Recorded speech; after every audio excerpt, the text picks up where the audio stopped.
Hello dear students, आप सभी का स्वागत है आपके अपने YouTube channel success will be yours में। और साथियों, आप जितने भी एस्पिरेंट्स छात्र जो कि DSSB, SSC, KVS, PRT, TGT और बहुत सारे एग्ज़ाम्स की जो आप तैयारी कर रहे हो, आप सभी के लिए आज का ये सेशन बहुत ज़्यादा इम्पॉर्टेंट होने वाला है। क्योंकि जो भी एग्ज़ाम हम फेस करते हैं उसके बहुत सारे पार्ट्स होते हैं, जैसे mathematics, Hindi, GK, reasoning, English etcetera. उसी तरह दोस्तों, जैसे इंग्लिश का पार्ट हम फेस करते हैं किसी भी एग्ज़ाम में, तो हम देखते हैं कम से कम 20 से 25 क्वेश्चन इंग्लिश के आ जाते हैं उस एग्ज़ाम में। और उन 20 से 25 क्वेश्चन में भी कम से कम 3-4 क्वेश्चन हमें मॉडल्स के देखने को मिल जाते हैं। तो बहुत ही ज़्यादा इंपॉर्टेंट टॉपिक है जो आज हम इस क्लास में कवर करेंगे, राइट। तो चलिए दोस्तों, शुरू करते हैं आज की क्लास। दोस्तों, मॉडल्स होते क्या हैं, सबसे पहले हम ये जानेंगे। Modals, a helping verb with a main verb when used to express the mood or attitude of a speaker is called a modal। अब मैं आपको सरल भाषा में बताता हूँ ये होता क्या है। दोस्तों, ये ऐसे वर्ड्स होते हैं जिनका हेल्पिंग वर्ब के रूप में यूज़ किया जाता है किसी मेन वर्ब के साथ जोड़कर, ठीक है। और जब मेन वर्ब के साथ इनका हेल्पिंग वर्ब की तरह यूज़ किया जाता है तो इससे हम स्पीकर या सब्जेक्ट के मूड या उसके एटीट्यूड के बारे में जान सकते हैं। अब मैं बताता हूँ कैसे। जैसे मैं आपको एक सेंटेंस कहूँ, I am going to school. I क्या है यहाँ पर? सब्जेक्ट। एम क्या है? Helping verb. और मेन वर्ब क्या है? गो, जिसके साथ आईएनजी लगा हुआ है, राइट। तो मेन वर्ब है गो और गो से पहले लगा हुआ है एम, हेल्पिंग वर्ब। तो उससे हम ये पता लगा सकते हैं कि मैं स्कूल जा रहा हूँ, ठीक है। एम लगाने से जो हेल्पिंग वर्ब है उससे पता चला कि मैं कोई काम कर रहा हूँ। लेकिन अगर मॉडल्स का यूज़ किया जाए एज अ हेल्पिंग वर्ब किसी मेन वर्ब से पहले, तो कैसे बदलाव आते हैं सेंटेंसेस में, मैं आपको एग्जांपल बताता हूँ। जैसे अभी मैंने आपको कहा कि मैं स्कूल जा रहा हूँ, I am going to school. I am going to school, मैं स्कूल जा रहा हूँ। लेकिन अगर मैं इस एम की जगह यहाँ कर दूँ आई कैन, राइट। एम की जगह मैंने लगा दिया can, I can go to school, मैं स्कूल जा सकता हूँ। तो यहाँ पर देखो सेंटेंस में कैसे बदलाव आया। अभी था कि मैं स्कूल जा रहा हूँ, लेकिन आई कैन लगाने से अब यहाँ पर क्षमता का प्रदर्शन हो रहा है कि मैं स्कूल जा सकता हूँ। और अगर मैं लगा दूँ आई विल गो, तो इसका मतलब होगा कि मैं स्कूल जाऊँगा।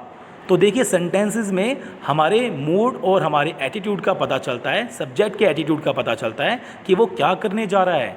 क्या वो कोई काम कर रहा है, या वो कोई काम करेगा, या कोई काम कर सकता है, या उसे कोई काम करना चाहिए। तो ये सारे एटीट्यूड और मूड्स का हमें पता चलता है इन मॉडल्स के हेल्प के द्वारा, राइट। तो चलिए अब आगे चलते हैं और अब जानेंगे इन मॉडल्स को यूज़ करने के रूल, जो कि हमें जानना बहुत ज़रूरी है, क्योंकि इन्हीं रूल्स के बेसिस पे हम कभी भी एग्ज़ाम में गलती नहीं करेंगे, राइट। तो सबसे पहले रूल के बारे में जानते हैं दोस्तों। मॉडल्स, देखिए नंबर 1 पॉइंट, मॉडल्स का मेन वर्ब के रूप में कभी भी यूज़ नहीं किया जाता, राइट। इसका यूज़ हमेशा हेल्पिंग वर्ब की तरह किया जाता है। जैसे एक सेंटेंस यहाँ पर आपको दिया हुआ है। सबसे पहले आप देखिए इनकरेक्ट सेंटेंस क्या है।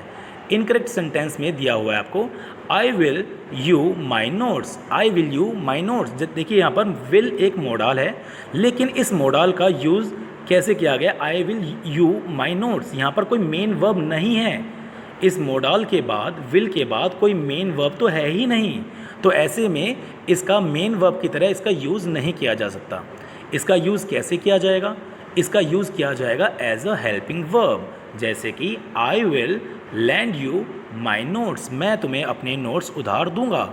मीन्स जो विल है, जो यहाँ पर ये मॉडल है विल, ये एक वर्ब के साथ जो कि है लैंड, लैंड का मतलब उधार देना, कोई क्रिया है ये कि उधार देना, उससे मेन क्रिया से पहले इस हेल्पिंग वर्ब का एज ए हेल्पिंग वर्ब इसका यूज़ किया गया, इस मॉडल विल का। और इससे पता चला कि मैं तुम्हें अपने नोट्स उधार दूंगा। तो मेरे मूड का मतलब सब्जेक्ट के मूड का पता चल रहा है कि वो उधार देगा, ठीक है, नोट्स को। तो इसी तरह इन मॉडल्स का यूज़ करने से हमें एटीट्यूड का और हमारे मूड का या सब्जेक्ट के मूड का पता चल जाता है, राइट। सेकंड पॉइंट देखिए। सेकंड पॉइंट में दिया हुआ है कि मोडल्स का प्रयोग कभी भी अकेले नहीं होता, यह सदैव मेन वर्ब के साथ जुड़ा होता है। जैसे अभी मैंने आपको ऊपर दिखाया कि मोडल्स का यूज़ हमेशा एज ए हेल्पिंग वर्ब किया जाता है, ना कि मेन वर्ब, राइट।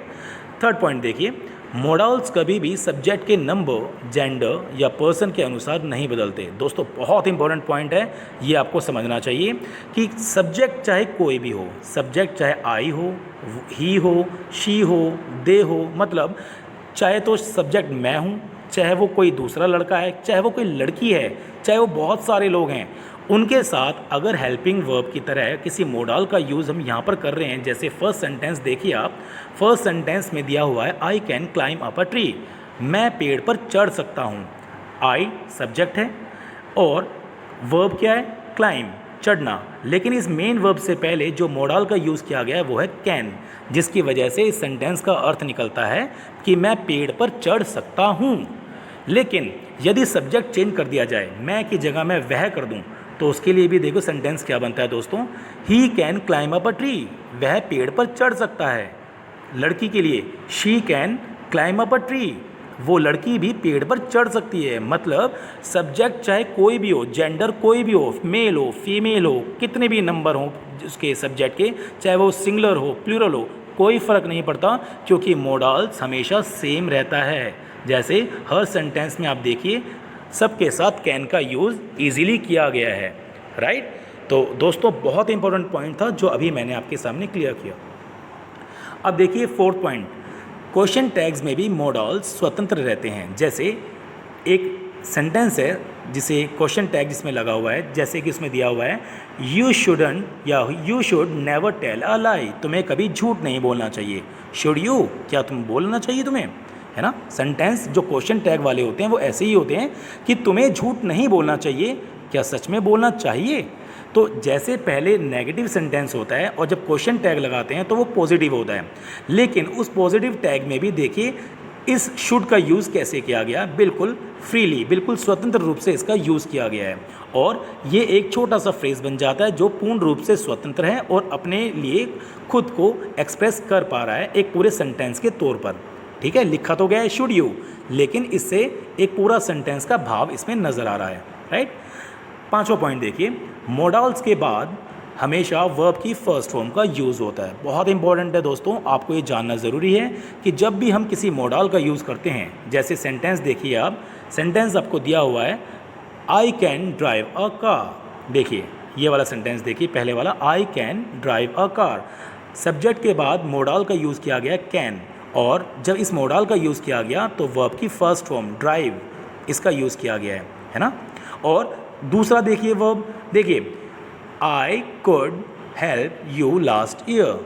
देखिए कैन और कुड, कैन होता है प्रेजेंट टेंस के लिए और जो कुड होता है वो पास्ट फॉर्म के लिए हम यूज़ करते हैं, लेकिन दोनों ही मोडल हैं, कैन और कुड।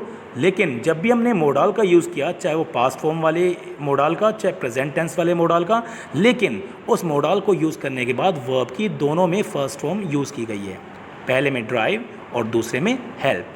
तो बहुत ज़रूरी पॉइंट था ये आपको समझाना कि जब भी हम किसी मोडल का यूज़ करते हैं सेंटेंस में, तो मोडल के बाद हमेशा वर्ब की फर्स्ट फॉर्म का यूज़ किया जाता है, राइट। सिक्स पॉइंट देखिए, बहुत इंपॉर्टेंट है ये वाला पॉइंट दोस्तों, कि दो मोडल्स वर्ब का एक साथ प्रयोग नहीं होता। कभी भी दो मोडल्स को आप इकट्ठे एक साथ नहीं लिख सकते। जैसे आप ये एग्जाम्पल देख सकते हैं, ये सिक्स्थ वाला देखिए आप सभी, he should must go now. यहाँ देखिए शुड और मस्ट ये दो मोडल्स हैं जो इकट्ठे यहाँ पर यूज़ किए गए हैं, इसीलिए ये सेंटेंस बिल्कुल गलत है, इनकरेक्ट है, राइट। लेकिन अगर इसकी जगह हम यूज़ करते he should and must go now, हम अगर इन दो मेन हेल्पिंग वर्ब्स जो कि मोडल्स हैं शुड और मस्ट, इसके बीच में अगर एंड का यूज़ कर लें तो उसके बाद ये सेंटेंस बिल्कुल ठीक माना जाता है कि he should and must go now. उसे ज़रूरी, मस्ट का मतलब ज़रूरी और शुड का मतलब चाहिए, उसे ज़रूरी है उसके लिए कि वह जाए, उसको जाना चाहिए। He should and must go now. और ऐसे में जब हमने एंड का यूज़ कर लिया इन दो मोडल्स के बीच में तो सेंटेंस बिल्कुल ठीक माना गया, राइट।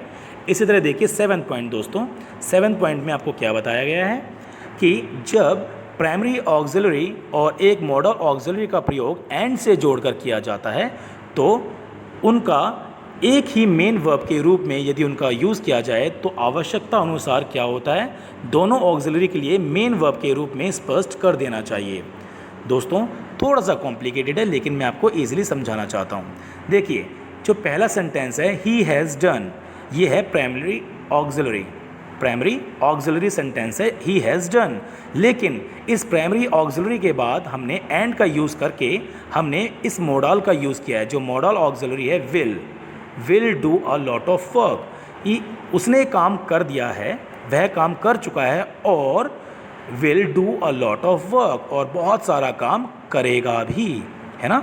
तो हमने क्या किया, दो अलग अलग ऑक्सिलरीज थे, उसको हमने एंड के साथ जोड़ दिया और इनके लिए मेन वर्ब के रूप में इनको स्पष्ट कर दिया कि अलग अलग कार्य हैं और उनको एक साथ एक ही रूप में हमने कंपाइल करके एक एंड का यूज़ करके हमने प्राइमरी ऑक्सिलरी और मॉडल ऑक्सिलरी, जो कि कोई भी मॉडल का जब यूज़ करते हैं किसी सेंटेंस में तो उन दोनों को एक एंड के द्वारा जोड़ दिया जाता है और अलग अलग मेन वर्ब्स के रूप में उनको अलग अलग रख दिया जाता है, राइट।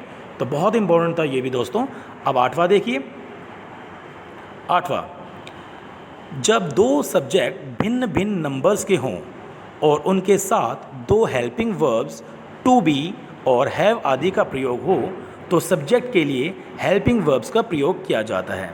जैसे the 3 were killed and 1 was injured. देखिए दो अलग अलग नंबर्स हैं, 3 were killed and 1 was injured. इनके साथ आप ये देखिए कि दोनों में संख्याएं डिफरेंट हैं। पहले में 3 मारे जाते हैं, 3 वर किल्ड, 3 मारे गए, एंड 1 वॉज इंजर्ड, और एक इंजर्ड है। लेकिन अगर हम दूसरे सेंटेंस में इसको देखें जो कि शुद्ध नहीं है, 2 वर इंटेलिजेंट बट 1 डल, ऐसे सेंटेंसेस को हम नहीं लिख सकते। हम इसको लिखेंगे किस तरह से, 2 वर इंटेलिजेंट बट 1 वॉज डल, क्योंकि देखिए 2 के साथ यहाँ पर वर का यूज़ किया गया और 1 के साथ सिंगुलर के साथ वॉज का, राइट। इसी तरह ऊपर वाले सेंटेंसेस में भी 3 were killed and 1 was injured, हम चाहते थे उसको ऐसे भी लिख सकते थे 3 वर किल्ड एंड 1 इंजर्ड, वो गलत हो जाता। अगर हम दो अलग अलग नंबर्स को, जो सब्जेक्ट्स हैं अलग अलग सब्जेक्ट्स, 3 एंड 1 ये अलग अलग सब्जेक्ट हैं लेकिन डिफरेंट नंबर्स के, तो उनके लिए हम वर का अलग यूज़ कर रहे हैं जो प्लूरल है, और जो सिंगुलर है उसके लिए हम वाज का यूज़ कर रहे हैं।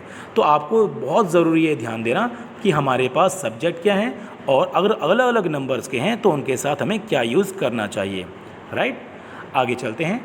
सबसे पहले हम बात करेंगे नंबर 1 मॉडल जो आपको दिया हुआ है विल का यूज़ हम कहाँ करते हैं। दोस्तों विल हमेशा सिंपल फ्यूचर के साथ तो यूज़ किया ही जाता है, लेकिन अपनी डिटर्मिनेशन, स्ट्रॉन्ग डिटर्मिनेशन को प्रेजेंट करने के लिए भी हम इस विल का यूज़ कर लेते हैं।